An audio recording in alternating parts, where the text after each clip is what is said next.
ಎಲ್ಲರಿಗೂ ನಮಸ್ಕಾರ. ಪ್ರತಿ ಸಲ ನಾವು ಈ ಹಂತಕ್ಕೆ ಬರೋ ಅಷ್ಟೊತ್ತಿಗೆ ನಾವು ಫಿಲ್ಮ್ ರಿಲೀಸ್ ಟೈಮ್ಗೆ ಒಂದೇ ಒಂದು ನಿರೀಕ್ಷೆಯಲ್ಲಿ ಇರ್ತೀವಿ. ನಮ್ಮೆಲ್ಲ ಹಾರ್ಡ್ ವರ್ಕುಗೆ ಜನ ಸಪೋರ್ಟ್ ಮಾಡಲಿ, ಈ ಸಿನಿಮಾ ಜನಕ್ಕೆ ಚೆನ್ನಾಗಿ ಮುಟ್ಟಿಸ್ಲಿ ಅಂತ ಮಾಧ್ಯಮ ಮುಕ್ತದಿಂದ ಅದು ಸಾಧ್ಯ. ಸೊ ನಿಮ್ಮನ್ನೆಲ್ಲ ಕೇಳ್ಕೊಳ್ಳೋದಿಷ್ಟೇ, ಪ್ರತಿಯೊಂದು ನಮ್ಮ ಟೆಕ್ನಿಷಿಯನ್ಸು ಕಟ್ಕೊಟ್ಟಿರೋ ಸಿನಿಮಾ, ನಮ್ಮ ಹೀರೋ 3 ವರ್ಷ ಅವರು ಶ್ರಮಪಟ್ಟು ಡೆಡಿಕೇಶನ್ ಇಂದ ಮಾಡಿರೋ ಸಿನಿಮಾ ನಾವು. ಸೊ ದಯವಿಟ್ಟು ನಿಮ್ಮನ್ನೆಲ್ಲ ಕೇಳ್ಕೊಳ್ಳೋದು ಇಷ್ಟೇ, ಈ ಥರದ್ದೊಂದು ಪ್ರಯತ್ನಗಳು ಗೆದ್ದರೆ ನನ್ನಂಥ ಒಂದು 10 ಜನ ಮುಂದೆ ಬರ್ತಾರೆ, ಇನ್ನೂ ಈ ಥರದ್ದೊಂದು ಪ್ರಯತ್ನಗಳು ನಡೆಯುತ್ತೆ.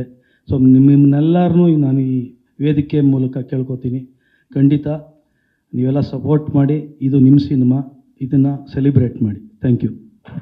Thank you.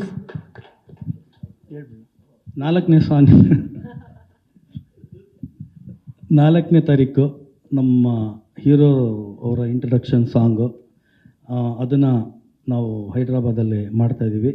ಸೊ ಈ ಸಾಂಗು ನಾನು ಹೇಳೋದಕ್ಕಿಂತ ನಾನು ಒಂದು ಹೇಳೋದಕ್ಕೆ ಇಷ್ಟಪಡ್ತೀನಿ. ಈಗ ಈ ಥರದ್ದೊಂದು ಸಾಂಗು ನನ್ನ ಸಿನಿಮಾನಲ್ಲಿ ಇದೆ ಅನ್ನೋದಕ್ಕೆ ಒಂದು ತುಂಬ ಹೆಮ್ಮೆಯ ವಿಷಯ. ಬಹುಶಃ ಇದೆಲ್ರಿಗೂ ಆ ಒಂದು ಫೀಲ್ ಕೊಡುತ್ತೆ. ಸೊ ಎವರ್ಗ್ರೀನ್ ಆಗಿ ಉಳಿಯುತ್ತೆ ಇವ್ರ ಕೆರಿಯರಲ್ಲಿ. So I am proud that it will be my film which will remain. ಈ ಥರದ್ದೊಂದು ಸಾಂಗ್ ಪರ್ಮನೆಂಟಾಗಿ ನಿಮ್ಗೆ ಇರುತ್ತೆ ಅಂತ. Thank you.